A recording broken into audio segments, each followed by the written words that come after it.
Hello, everyone, and welcome to 100's Football Sports Talk Radio.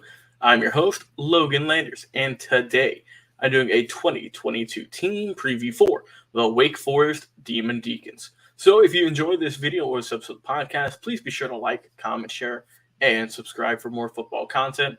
We go live each and every single week on Facebook and YouTube. We have clips for our show on Instagram at 100 Football. And if you enjoy audio listening, such as podcasts, you are in luck because we have a podcast at 100 Football, thanks to the Believe Podcast Network, that is updated each and every single day.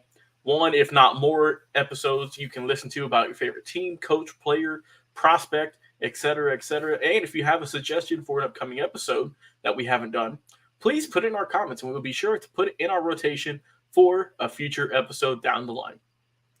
Let's get into it. Wake Forest. Oh my goodness, I've been looking forward to this one. Last year was phenomenal for this team. 11-3 record, 7-1 in the ACC, finished 15th in the AP polls, won the Gator Bowl against Rutgers 38-10, but unfortunately lost in the big ACC championship game to Pittsburgh 45-21.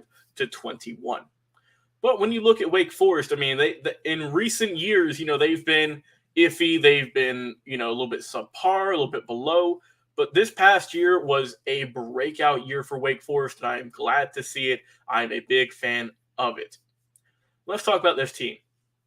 Like I mentioned, Dave Clawson, the head coach, phenomenal job. They had a breakout year in 21. They got all the way up to top 10 ranking.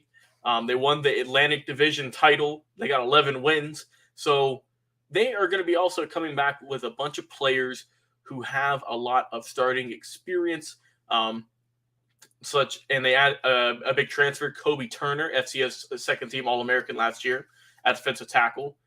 And with Clawson, he is probably going to go down as one of the better head coaches in the school's program because he really changed the perception of how this team is viewed. Obviously, you think of Wake Forest, you think of other sports like baseball, basketball, and you really just kind of just brushed by the football team. But now, especially after this season, you got to respect them even more.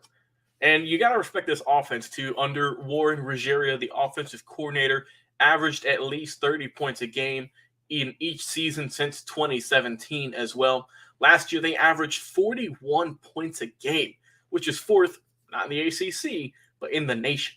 The defense did struggle, though. That was their weakness. They finished 88th in scoring and 111th against the run. So the offense, superb. The defense needs some work. And then when you look at this team, right, they hung on. They had a big play approach. They had fifth. They were tied for fifth in turnovers, turnovers gained, and also tied for 17th in tackles for losses. So not all was bad. But when you look at this team, let's talk about who was going to be on the line, who's going to be looking good. You are going to be, unfortunately, losing your top rusher and your offensive line. But it's all right, though. I think that even though you're going to lose those guys, I wouldn't push the panic button just quite yet. Two guys who missed last season because of injury, they're going to be coming back. At the receiving core, you got Donovan Green, and then you also have your lineman, Javonte Nash. And the last game, like I said, the last played in 2020, so it's been a little bit, but I think they can come back. Nash is a seventh-year senior, so he's got plenty of football experience. He's going to be moving from right tackle to left tackle this year.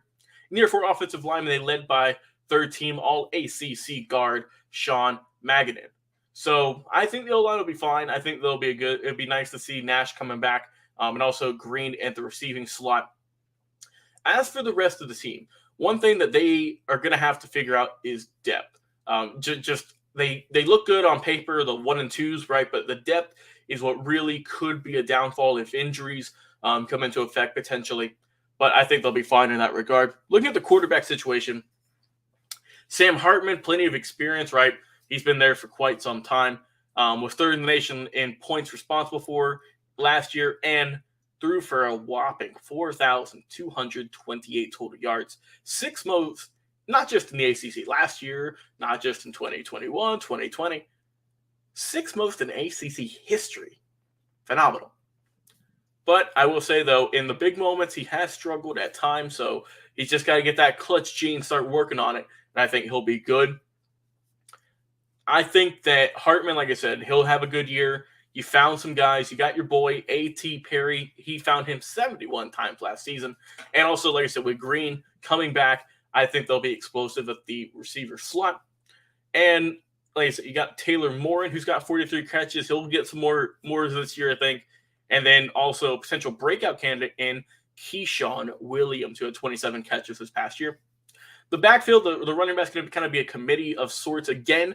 You got Justice Ellison, who had 5.1 yards per carry, and also Christian Turner. Both those guys gained over 500 yards last season, so we'll see how they keep going with that, do that two-back system. It works well for them. You got a tight end coming back as a good receiving threat, Brandon Chapman. You also have Blake Whiteheart. They combined for 27 catches and 6 scores last season. Like I said, I think that they'll be all right, and they can they're going to have to help on that team with blocking as well. So looking at the defense, though, like I said, it's a defense who needs some help. They allow over 42 points or more than 5 times last season. So you got to work with that. Even though you had a lot of turnovers, so close to 30, you still giving up way too many points. So it's mostly the secondary level. Also, I guess the run that they really hurt. And the linebacking core got some questions around it. We're not sure who's going to step up. You got guys like Ryan Smedna, Chase Jones. They're coming back. But they're going to have to be a little bit quicker to the ball if they're going to want to stop some of those big scoring drives the opposing teams are putting on them. And there's also not that much experience behind them in terms of other positions. So you got Navy transfer Cheelan Garnes coming in. So hopefully he can help out. Also, you have some guys like Rondell Bothroyd. He is, like I say, he was missing from all ACC teams. But I think another one that is a question mark you got to look out for, Jasheen Davis, had a lot of attention as a recruit. He had some flashes, but was not that consistent last year. Hopefully he can get things going. And then also you have Ja'Cory Johns, who hasn't also lived up to his big potential, but maybe he could have a breakout year this year. And the secondary lost a lot of talent, guys. They really did.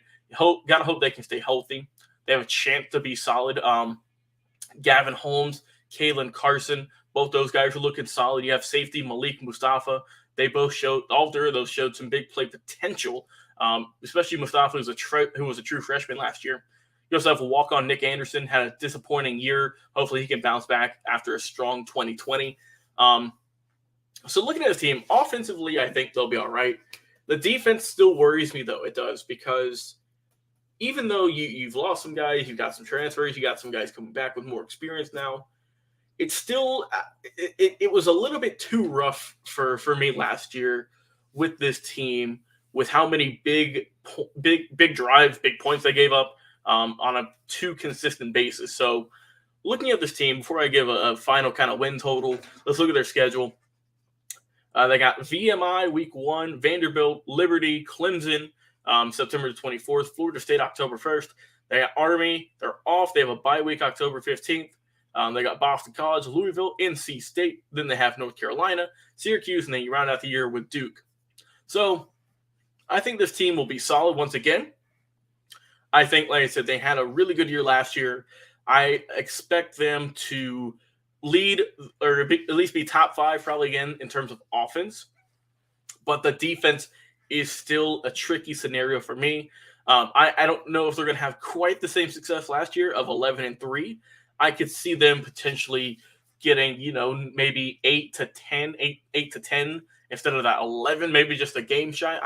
That defense is what worries me, and that's why I'm going to drop them a little bit lower. But I mean, hey, they could definitely surprise me. They could even have a better year. It wouldn't shock me one bit. But just after kind of looking at them, analyzing them, reading about them, watching film, I just don't know if I can put as much trust in them coming off of a super strong year. They made it to the ACC championship, for God's sake.